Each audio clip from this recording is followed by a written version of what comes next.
Hi, morning Neil, Sean here in the heart of London. Welcome and thank you for your company today. And today we're in a very sunny Kensington. In fact, of course, behind me is the former home of the Duke and Duchess of Sussex, Harry and Meghan. Interesting to note, of course, they only lived here for a short period before they decided they needed something bigger, more palatial, and at 2.5 million renovating. That was, of course, Frogmore Cottage in Windsor, and then they skedaddled over to Canada. But today's royal story has a lot of people perplexed as to why Harry looks so, well, shall we say, out of sorts on a recent speech he gave here in London. So that is your latest breaking story coming out of London today, directly from Kensington Palace. But what is the story behind that now infamous speech, or so it appears? Interesting to know that Prince Harry couldn't decide whether he wanted to do it as a pre-recorded speech or in fact as a live version, and here's the reason why. The pre-recorded speech, of course, you get the opportunity to edit, look a bit more vital and more together. A lot of people felt that Prince Harry was misguided, constantly looking down, blinking a lot of the time and not solely focused on the matter in hand. Now you have to remember it was around about 3 p.m. in his time when he was doing it back here to London. Late night here in London, of course, because it was a big award show. GQ knew exactly what they were doing by inviting Prince Harry to speak at this event, as we told you in a previous interview. It gave them much needed publicity. In fact, a lot of people don't know any other people who won an award on that night, simply because the focus has been on Harry, or more importantly, his rather strange appearance.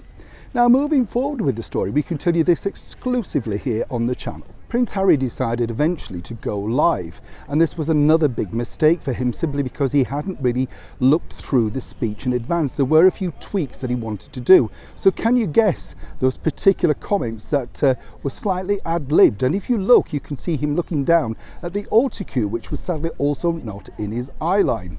Now, there was a bigger issue also regarding this particular speech, and this is it. Now, we've been told, of course, that at that award show, the minute Prince Harry was announced, there was a huge standing ovation. Well, I'm not quite fully believing that. In fact, there was a few rounds of applause, and yes, lots of people were rather pleased to see him. After all, this was, of course, a very drink-fueled event.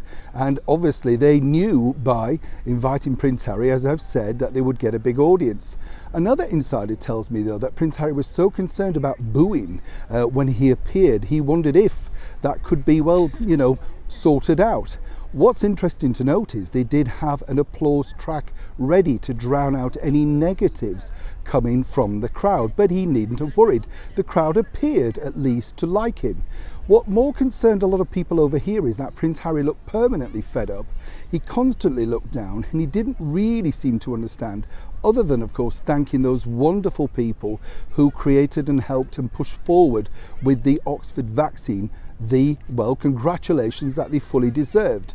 He does need to be given credit for that. He did highlight that. As ever, though, with Prince Harry, the story goes back to him and how upset that he looked on this particular video and really out of focus.